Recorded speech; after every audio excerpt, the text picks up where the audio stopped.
hey, do you hear me? Yeah. She was like, what? Ah! There is mold in the food. Yeah. Like, and she was, oh, that was not good. Yes, it's not good. It's like good ain't good enough, so you gotta be great, and I'ma do whatever it takes. Doing what I love in life, and I'll pay the price, and not stopping even if the shit kills me, even if it kills me. This one is even older. Like, I can. Oh, cool. I'm calling Svea in Åkersberga. Halloj! Hur går det med dig? Oj, guten tagen. Okay, 3, Yes. 2, 1, go.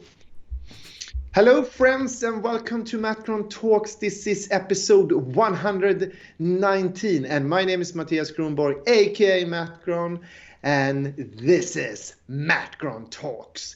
And yes, I'm the founder of the HubSpot agency iGomon, and here I share my scaling up journey, building this company from nothing to something. And of course, as always, my co-host, the one and only Svea Malina Lenshaw. Hey! How are you doing, Svea? I'm great, Mattias Olof Gronborg. That was your second name, right? Love. Olov. V. Yeah. Not F. V, like yeah, it's a unique victory. Olov. I love that you say that. It's the V for victory. Yeah. Welcome to MattGron Talks, and this is where entrepreneurship runs smack into reality 3 times per week, because we do 3 episodes per week, Monday, Wednesday, and Friday, and we actually have a framework in place because we're not just starting. No, we already did 118 episodes. So do you want to share the framework for everyone who might be new? Yeah, we have the framework, and we have really been fine-tuning it over the all episodes we have done. And every Monday we talk about self-development, and I share my own journey growing as a human being and a leader. And then we have the Wednesday episode, which is today. Then I share about all the things I learned in the entrepreneurial process, scaling up iGomon. And then every Friday I share my weekly self-inventory, and I talk about things that I could have done different. Or is it differently? I'm not sure. Differently. Okay. And then I also talk about what I learned during the week, and then we are also talking and sharing the victories. And yes, here we are. Let's roll. Let's roll with our Wednesday episode. And as you said, on Wednesdays, we talk about all kinds of business-related things. And, growing company, I bet there are lots of exciting things that you love about the process. But then there are also things that no one really wants, but I think everyone at some point needs to deal with. And that's my topic for today. And that is unhappy customers, or let's say customers who might not be pleased with certain things. And I know that your brand promise even is happy customers above all else. And I know you do everything to live up to that promise. But I'm sure along the way there have been situations where customers might not have been pleased with everything you've done. Is that the case? And what kind of things were these things where they wouldn't be happy with? Yeah, I mean... you can't be in the business without getting, unhappy customers. And let's don't talk about the war stories. Let's talk about a little bit more on the leadership perspective, and also what to do when it happened. And I have been using a framework. It's a very simple framework as long as I have been doing, business and sales. And that is, that's the HEAT model. Okay. HEAT, HEAT model or framework, where H stands for hear them out. So, which is really good. You use your ears and you tune in. Yeah. What happened, hear them out. Let's pour all the shit out on the table. You like really empty, the customer on all the dissatisfaction. Yeah. Let them talk, and I mean, too many people, they jump to the solution, trying to solve the incident, or actually, acting not responsible, trying to explain themselves or something. Instead, just listen, hear them out, get all get the entire experience up on the table in front of you. Before you continue, because I know you're gonna get to the E now, I just want to add something there, because I've also done some research on that topic, and I myself have also worked in customer service before, and I think when we talk about these unhappy customers, they're actually not per se a bad thing. I think it can also be a really good thing, because it's a really good situation and possibility for you to actually figure out how to improve your products, because maybe people are unhappy because certain things are not quite right yet about your packages, your services, or maybe a process that you have, and then you can actually figure out what is wrong. And that is what the H stands for, in my opinion, is hearing them out, and like you said, get everything out on the table, because that, I think, in the end helps you to improve everything what you're doing. Now you can continue with the E. Yeah, I mean, for sure. And we could talk about customer service, we could talk about products, but I mean, let's be honest, this is, it's all about human beings, Absolutely, right? This framework, or this approach, attitude, behavior approach, you can, apply it to your personal life, and I mean, when you start to use your ears instead of your mouth. Yeah, always listen first. Listen to them. Yeah. Yeah. E is very important. Maybe even more important, because that's empathy. Empathize. Is that a word? Empathize. Empathize. Empathize. You know what we mean. Yes, empathy, empathize. Okay. So, but I mean, that's when you really, zoom in, level with the person, and actually, you can actually show empathy, that you care. Yeah. That you can really, that you really understand that they are upset. Yeah. I think that's even harder than the H, Yeah. Because listen is one thing, but I mean, how do you level the conversation on an emotional level? I think it's super important. Yeah, and I think, and to this, I want to add, I think this is also about showing them that you are on their side. You don't just right away disagree with them or discuss something. You are, like you said, the first step, you're listening to them, but then also you show them, okay, I'm not going to defend what we're doing. I'm trying to help you. And I think it's also, at least, from my experience in customer service, it's the only one I have that regarding, is also always start with, okay, I hear your problem. This is what your problem is. Let me see how I can help you with that. And this is, I think, what you mean with empathy. Really show that you care, and you genuinely care, not just write a sentence like, oh, I care so much, but actually mean it and actually try to help the customer. Because I've worked in customer service a couple of times, and there were people who were just doing their job, but I always try to really solve the problem and not just get 10,000 emails afterwards and another one, but actually just solve everything that's wrong and make it a good experience. Because I also had the experience that if you turn it around, they are really happy, and if they got a wrong product, probably most people would not order there again. But then they actually say, no, the customer service was really, really great. They were so friendly. They were actually helping me. And then they would order again, even though that was a mistake. I think for most people, they don't even care about it if you solve it and genuinely want to solve it. Yeah, I mean, for sure. And I think summarize, empathize. You said it like you're on the same side, and I understand that. But I think still it's important. I mean, you could also be. I mean, you're not on the same side, so to speak. But because I think that the really right thing is to, when the customer really feel, or the person feels that you understand them. True. Yes. There's might still be, in this case, a business perspective, or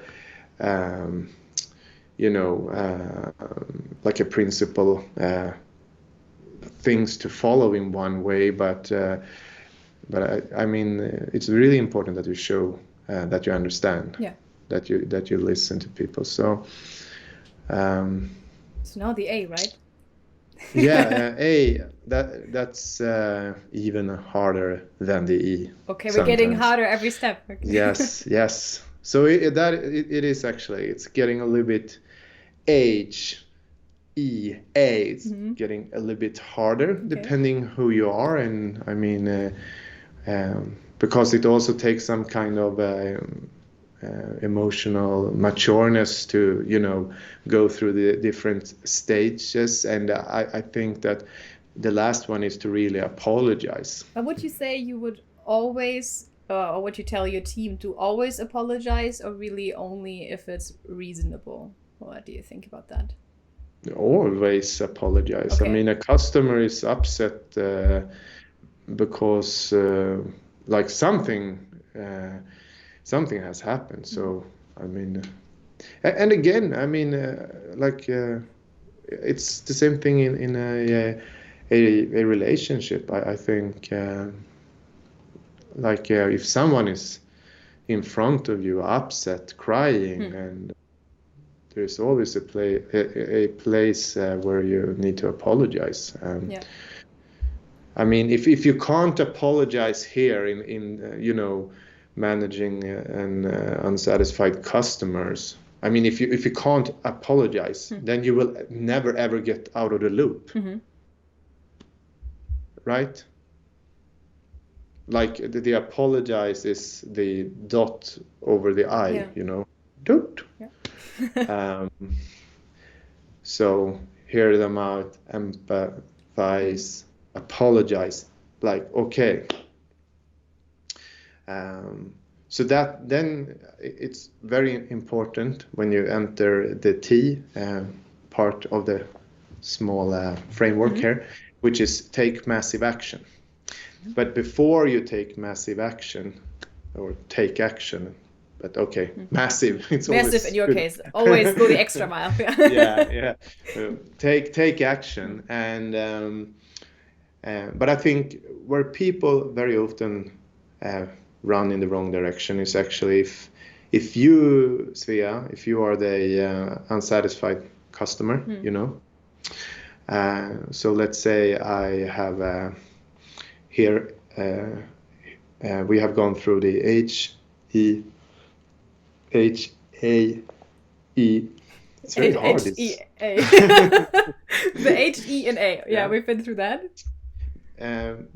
Where I think people run wrong is that they take action before they have asked a very, very, very important question. Yeah, I think I heard that from the beginning when you started talking about hearing. Don't solve it right away. First, listen. Yeah, I agree with you. Like, is to ask the question, like, how would you see me to solve it? Yeah. Yes. Good point. Yes. What because a lot of people, like, if you have done HEA the right way, then the customer might be, okay, that was actually what I just wanted. Yeah. Someone that listened to me and apologized. Yeah, and takes me seriously. Yeah, exactly. And then they might say very often, like, yeah, but I just wanted to tell you that I'm glad you listened, and okay, let's do it in a better way next time, or let's start here. But a lot of people, they actually, they run away trying to solve the thing. Like, okay, what do you say if I cancel the entire invoice, or if I pay you money? So I think also when you are listening to them, and like you said, don't just right away offer them something. Ask them directly, what can we do to make this better, or how would you like to proceed with this? Because then I feel a lot of times people come up with things you didn't even think about. Like, oh, this is what you want? No problem, of course, we can do that. And maybe you wouldn't even thought about it and just thought about, like you said, okay, let's cancel the invoice. But all they want is, actually, we just wanted a green button instead of the red one, you know? So so because then it gets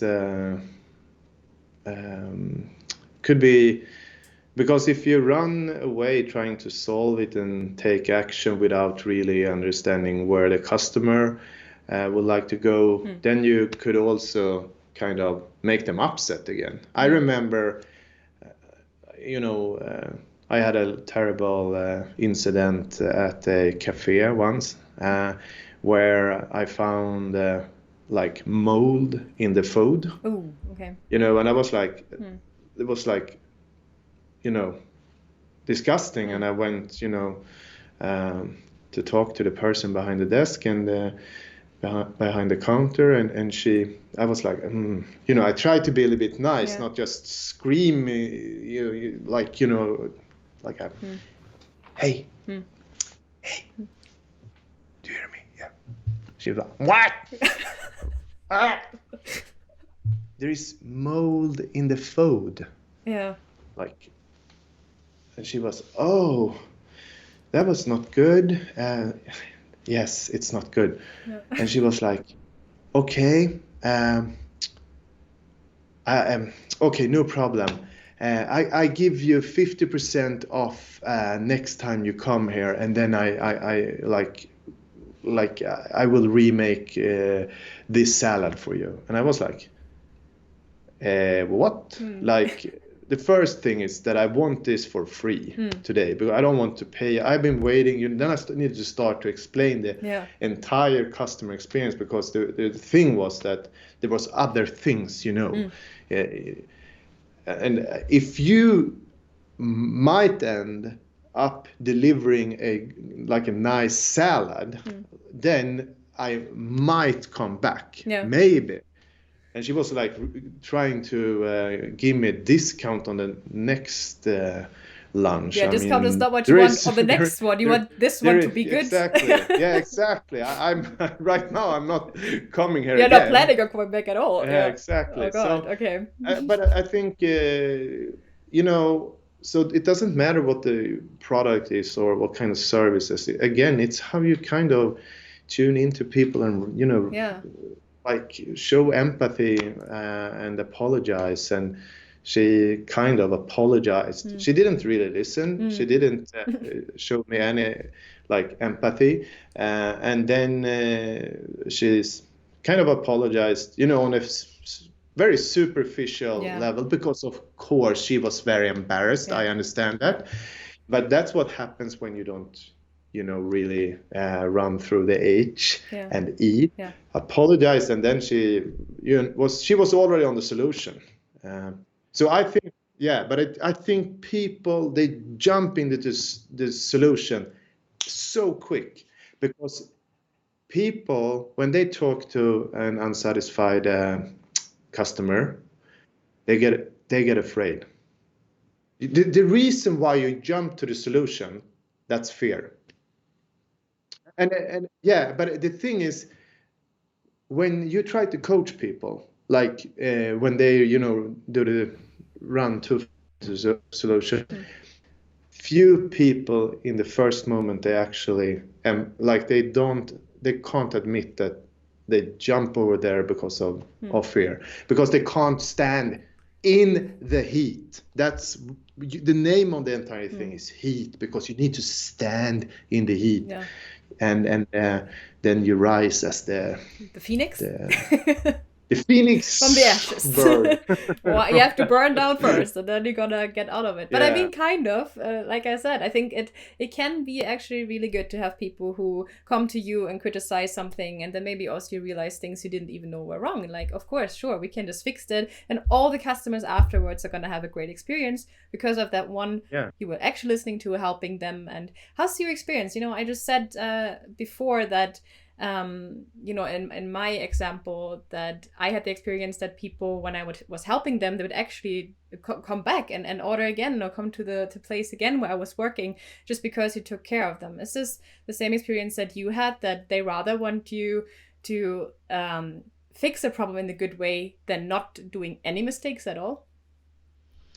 And if I understood the question, the question, like if you go through every step, you will come out with a better relationship on the other side. It's the same thing for your personal relationships. Yeah. It's the same thing for the customers, the professional relationships, because I mean, all kind of turmoil is actually, if you have an open heart, it makes the foundation stronger. Yeah. And let's talk a little bit more on that, because I think,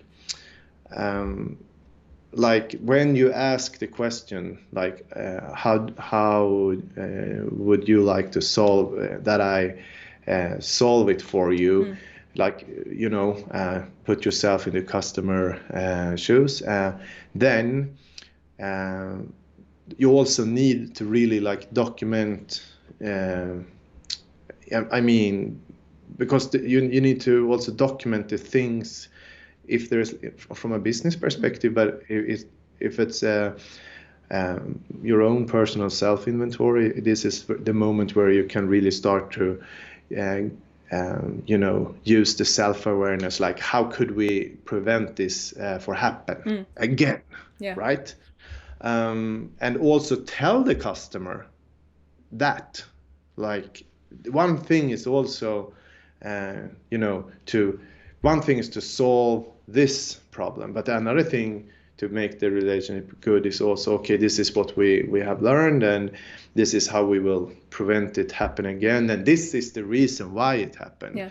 I mean, then you also show that you have gone through and really listened on the feedback, and but I think that's very important. Yeah. But another thing, which is, I mean, that came to me when you asked the question here in the end, is actually that from my standpoint as a leader, the founder, the CEO of the company, today I'm the last person that gets the phone call if a customer is dissatisfied, you know, and then we are very, you know, far away from if you get that call, because you know, when I and of course I want that relationship. I really want that relationship with my customers. That's my job, you know. I'm the last line of defense, and what I think when I start, where I think it's hard for me as a leader, you know, when I started the business, you know, what kind of when I was the only person in the rocket, we were growing, you know, when you're like 3, 5, 10 people, you can still, you know, balance the scale, and you can, you are kind of all over the place, because you as an entrepreneur, you operate from a survival mode. I get that, yeah. Exactly. So you're like, oh, well, you know, you put out that fire, and you know, make that phone call, and I take that. That's too complicated for you. Let me do that. Then you, or at least I did. I created this functional environment around myself. Like where I really need to, in Swedish you say, bite my tongue, and like, and I need to let go. I need people. It's so important that people, that I let them be in the heat. Yeah. You know, like I must let them be there and feel everything. They need to take care of the things they have created. And I must also know that, of course, we might lose that customer because there is a person growing with the responsibility. And if I can't let go of that thought, losing customers, I will never ever be able to scale up a company. Yeah. Because then the company, the company must become bigger than me, 1 + 1 is equal 3, so I think that's super important from a leadership perspective. And and it's also, when things like this happens, it's easy to get frustrated, and if your team feels the frustration kind of get poured, that I'm pouring the frustration over them, then it's like, because if we have a dissatisfied customer, the heat model also works very well in the other direction. When I coach the people on how to prevent it happen next time, I can't get someone else to see something, create more self-awareness.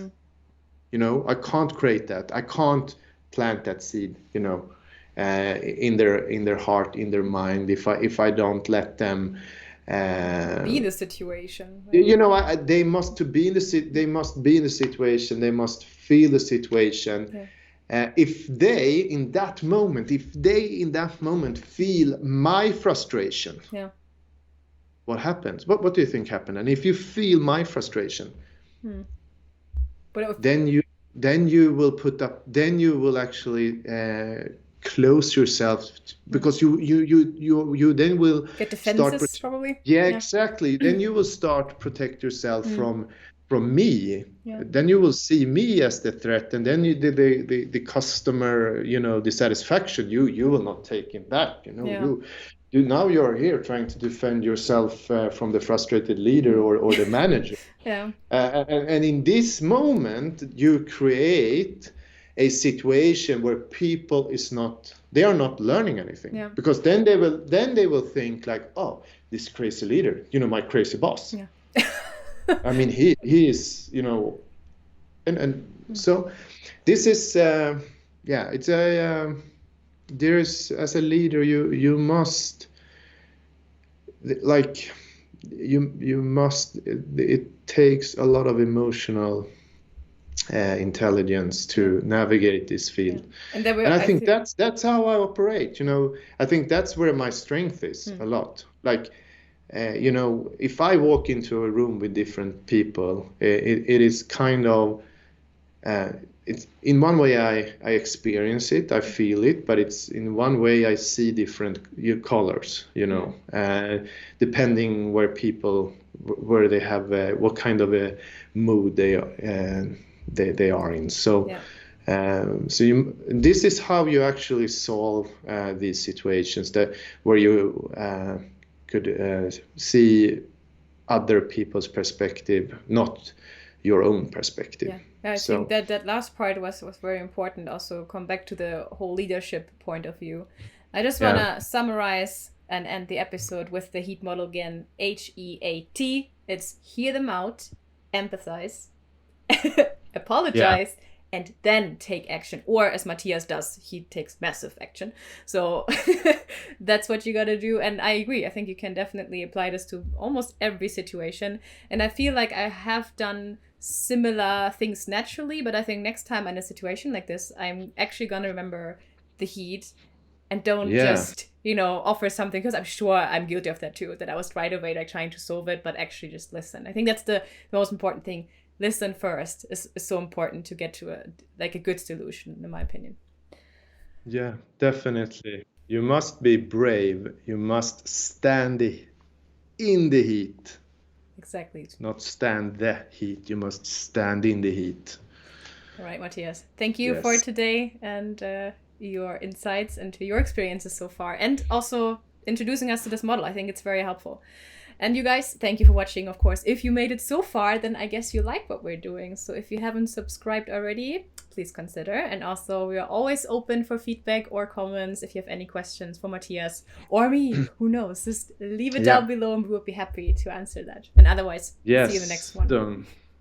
Don't consider, hit the bell. Exactly. Okay. See you in the next one. Bye-bye. Bye.